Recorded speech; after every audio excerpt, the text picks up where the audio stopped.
Hey, what's going on, guys? TalkNorwichCity here, back for another video. I hope you guys are all doing fantastically well. I just wanted to have a little sit down and chat today because it feels like a long while since we've done that, and it's been a long while since I last uploaded a video. The last one was the Bolton preview video, which is well over a week ago, and that's quite a long while for a football fan channel and myself. So what's been going on and what is going on with Norwich and what can we expect going forwards? Well, let me explain to you everything. So the reason why there hasn't been as many videos the last week or so, well, one, it's an international break, and I can't be bothered to talk about stuff that doesn't really matter anymore in regards to just the international break. I don't care about international football. I'm putting it out there. Only when there's a World Cup and there's a European tournament, then I'll come out and act like I'm a massive England fan.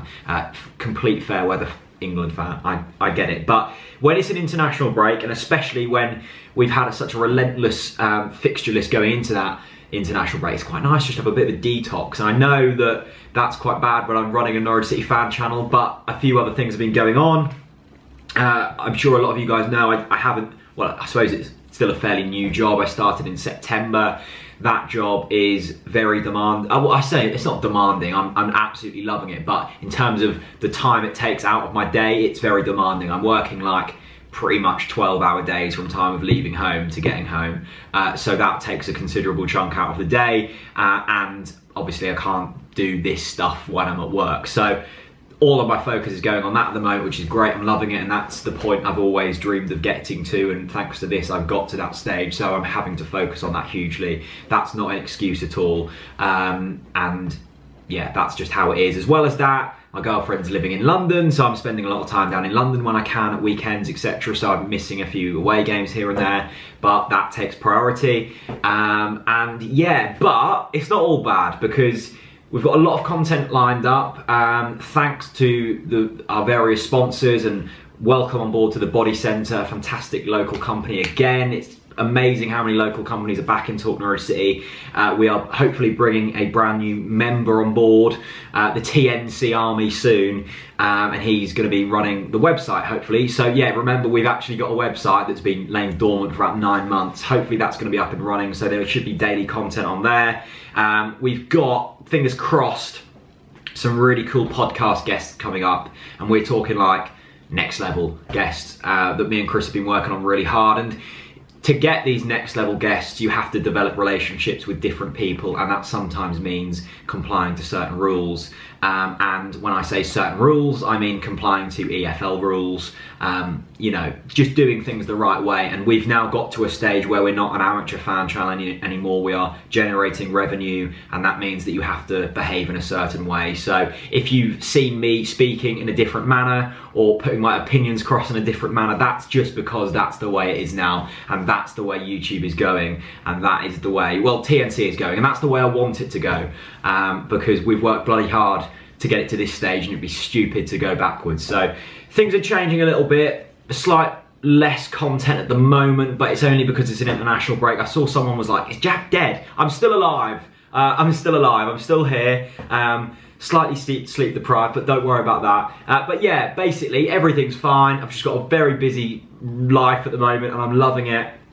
That does unfortunately mean less Norwich City ramble from myself, but Chris is still flying, and hopefully we'll have some more people on board soon to help out with the workload. But Norwich City, Angus Gunn, let's talk about Angus Gunn. Absolutely brilliant. I went out on Friday night, slightly intoxicated, saw Angus Gunn, had got into the England senior team, absolutely buzzing for him, and he might also be featured against Brazil, which is unbelievable. And it's funny, the fact that he's probably going to make his England debut before he makes his Manchester City debut, which is fantastic, first of all from a Norwich City point of view, because he's on that spotlight already, and that's quite nice for a Norwich City fan.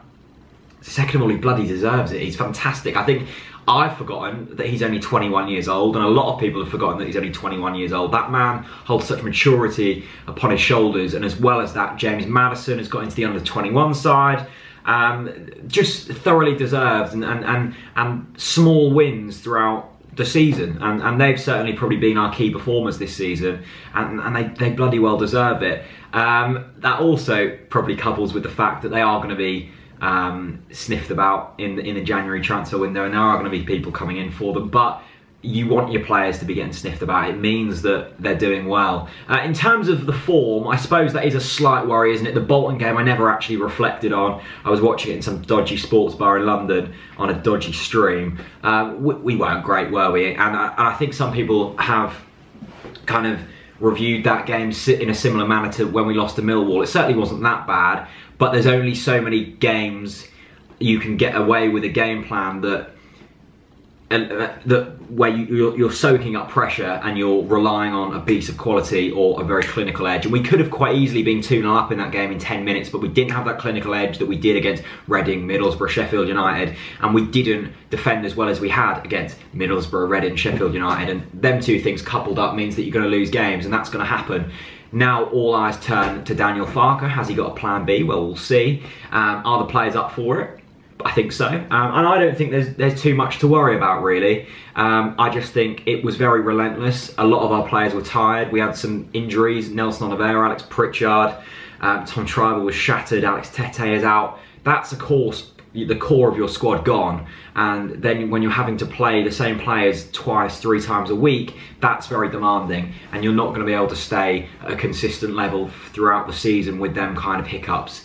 And we don't have the depth, the massive depth in squad that Wolves or Sheffield Wednesday or people like that do, because we don't have the money to spend, and that's that basically. We are not the Championship financial powerhouse that we were a couple of seasons ago. We wasted our money on very average players and big wages on very average players. So it's not the fact that we were unambitious and didn't spend. We were ambitious, but we just spent our money in the wrong way. So I don't think there's anything to be worried about too much. At the same time, you've got to be realistic, and that's quite hard as a football fan, because you constantly want your team to win every week. But that's something I've got to realise as an Norwich fan, that maybe things won't go as the plan each week. But, you know, Barnsley up this weekend, that's a fantastic chance to get 3 points. And then Preston and Nottingham Forest in between that. So look, I'm excited. I'm excited, basically. Stick by, Talk Norwich City, hit subscribe if you're new around here, and thank you so much for your continued support, because I really do appreciate it, and it's given me opportunities in my life that I'm so very grateful for, and makes my life a fun one and a tiring one. So thank you very much for watching. I'll see you all very soon at Barnsley, I guess. I'll see you before that, but if you're at Carrow Road, then come and say hello. Thank you very much for watching.